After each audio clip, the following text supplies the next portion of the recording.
Hello everyone, Hotel here, and today I'm going to be covering my latest modification to an original creation. So today we have the UNSC Hippo transport. This is kind of modeled after a half track and just, generic transport truck for like military purposes. You can see it in the design. You can also probably see it in the original design. I did make a video on that, but I'll also just put some footage of what that looks like right now up on the screen. So yeah, you can see that this looks at least a little bit better in my humble opinion.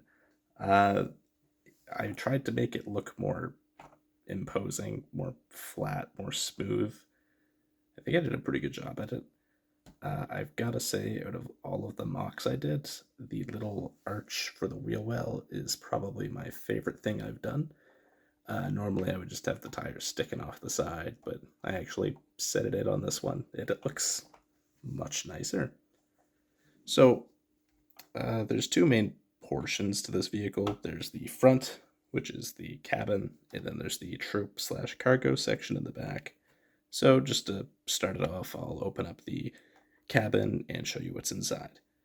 So there's not a lot of room in here. It is quite tight, but you can see that the driver has all sorts of controls at his disposal. He has a nice seat for himself.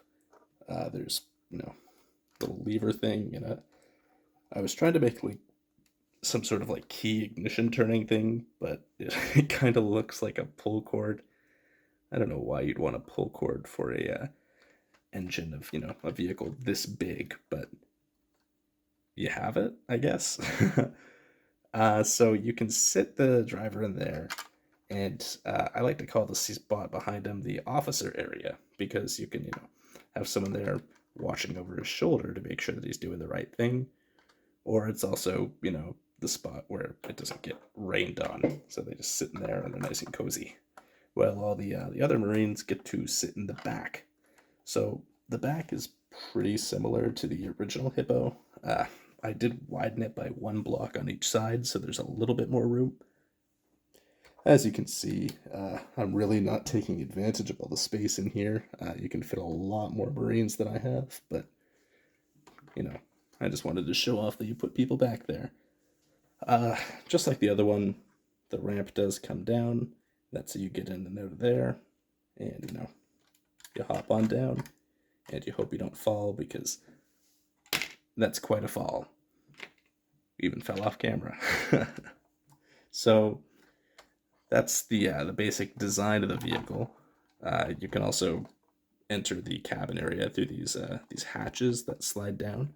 There's one on each side, and they also have inverted plates on them, so you could stand a figure up on them so that they can do a little pose if you're trying to make a diorama. So, looking at this, you're probably thinking, it looks better than the old one, but that's all it is. It's just a transport. And you're absolutely correct. It's just a transport. It's for transporting things. So let's look at some of the things it could transport. Marines. Let's just get them out. They're gone. Look at all of that room. You can surely fit all sorts of things in there. For example, remember this guy? Field gun. Angle him up so he can go in. There you go. You have one in there. You want two? You can kind of get two in there. Kind of stops the door from closing all the way, but you could probably finagle this a little bit better. I'm just not trying very hard. That's something you could definitely put in the back of this, so you don't have to get it hauled by like an air vehicle or towed by a warthog or something, or heaven forbid pulled by some Marines. You can put the field guns in there for transport. You can also put a mongoose in there. I don't have one close to me. No. But you can put mongooses in there. You can mongoose in there, I guess. Gun gooses, gun geese. I don't know. So they can all fit in there. You can seal it up for transport, send it off with your convoy of warthogs and razorbacks. What else can it do, you might be wondering? It can also be slightly modified, so you can take the back piece off, and you can also pop these side paneling off. It comes off pretty nicely, honestly. They're just held in by these two clips. These side pieces, actually, I should mention, these things, as well as these tiles, are from the original Elephant set. I had a cannibalized version of that, and most of my sets come from older most of my customs come from older sets, so that's where these pieces came from. So I don't know if you'd be able to get these anymore, but you could definitely make your own kind of thing. Like, they're pretty close to being brick built. I'm just noticing this piece is missing over there. Oh well. So those come off, and you're left with just a flatbed. There's a number of things that you could do with this. You could break it, apparently, but you can really do anything. It's a flatbed. There's infinite possibilities. You could, like, take a warthog gun and mount it up here, and you have a hippo hog. That sounded better in my head. You can... Something that I want to do is, I'm just going to use this field gun as an example. You can, or you could, mount like a big cannon on the back and use it like some like mobile devastating artillery piece, which would be pretty cool. That is something I want to get around to building, but it's not high on the priority list of things that I have to build. So that's one thing. You could build it into a massive artillery piece. Another thing that I want to do is I want to use the Wolverine missile firing turret piece and attach it and have like anti-air. That would be pretty cool. With the release of the Floodgate Firefight set, I was very surprised at how well this worked out.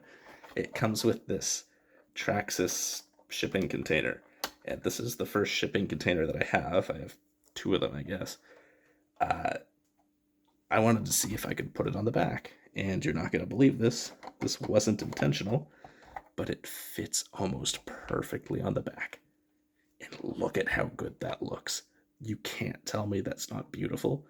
This would be the perfect cargo transport. You just pull up, I don't know, throw in your cargo, throw in sandbags, ammo, guns, armor, stuff like that, food, and then you just drive off to the next base. And then you show up. You could probably have some like mechanism to dump this thing, and then rinse and repeat, or just leave it on, open it, and pull it off. The only reason I don't attach it here is because you might notice it is off by one stud there, so it doesn't actually fully attach, and I don't want to deal with that right now. But that's probably the coolest thing that I unintentionally did, because when I built this the second time, the Floodgate Firefight set wasn't even announced, and I had no hope of getting a single shipping container out here in Canada, because for some reason we don't stock those anywheres. Let's just take one more look around and talk about some of the design choices. So I put a front bumper piece, this black thing. That's Lego. I know it's blasphemous to say that, but it's a Lego piece. I think the windshield is as well. Yeah. I hope you can forgive me. The red coloring pieces, I think, are Mega Construx, so that kind of balances it out. But, you know, front lights, bumper. On the side here, I have these ladder pieces. I think they looked like kind of like little cages that you might see for like protection on modern vehicles, but at the same time, it's quite literally just a ladder. Oh, I'm breaking everything. You can set it up, you know, to be used to get, oh, I don't know, a rocket stuck on the top of this. Send a guy on up and get it out, and woo, and then climb down. Alternatively, if you're in a convoy with this thing, it's kind of, you know, a support vehicle. Because say you're driving along and you find some like rubble or something that you can't get over. Get your engineers out, get them to get a ladder, put it up, over the debris, and the way is clear. Well, not really clear, but people can keep moving, assess, and get over the rubble. So it's just supporting that way. Out of all of the custom vehicles that I've made, I've got to say this is without a doubt my favorite one. I don't know, there's just something about it that looks so nice. I'm just looking for the broken piece from earlier. There's something about it that looks so nice. I think it looks kind of realistic in some regards, or at least Halo-ish realistic, if that's a word. Just gonna attach these backup lights back on. It does have reverse lights. They go up and down. Don't ask me why, but they're there. But yeah, this is a really nice custom in my opinion, and I am very biased in the fact that I made it, and it is my favorite one. I'm just gonna reattach it. And I broke it again. It's a little delicate. I didn't really make it that well. This was the product of a redesign that I did in one evening while I was bored. So it's not structurally sound in some ways. Big crack there while moving this back up. But yeah, these just go back in. And it goes back to looking like my favorite custom Mega Construx set. Like, how can you not love that? Like, how can you not? The one sad thing is that it doesn't fit the cargo container in. It's just too high. But yeah, my favorite. I try to throw it and break it, apparently. I try to throw it into every single diorama that I make because it's just so handy. Like, you can always use a cargo transport or a troop transport in some capacity. Like, there's never a case where that isn't necessary. So I just throw it in. Like, you'll probably see it in the thumbnail for other videos. You'll probably see it in dioramas I make. You'll see it in combat scenarios. It's everywhere.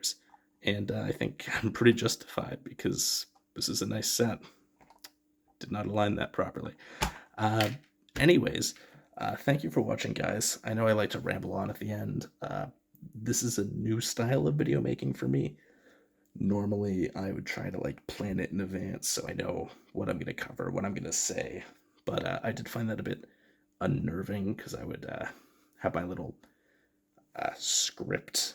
Not really a script, but my talking points. And if I'd miss one, I'd kind of get on the back foot and start stuttering or misspeak or something like that and ruin the take. So I just started recording the video footage and then voicing it over later, where I could make as many mistakes as I want. But now that I'm back, I'm going to try and do live video recordings with live voice. A little bit easier for me in the long run. You guys are just going to have to deal with my rants and ramblings a bit. Sorry about that. I am trying to do better. But I really hope you guys enjoyed. If you have any questions, if you have any improvement ideas, if there's things you like, if there's things you don't like, I want to hear it all. I really appreciate when you guys leave me messages. I really enjoy it. They bring a smile to my face, they make me feel happy, and I tell all my friends about them. So if you want me to tell my friends about you, let me know what you think of my builds. As always, thank you for watching. I hope you guys have a great day. And I would really appreciate it if you left a like on this video, gave me a subscribe, or just a recommendation. Any of that would be okay. If not, that's also cool. I really am not going to be bothered by it. I just hope that you guys have a great day. See you later.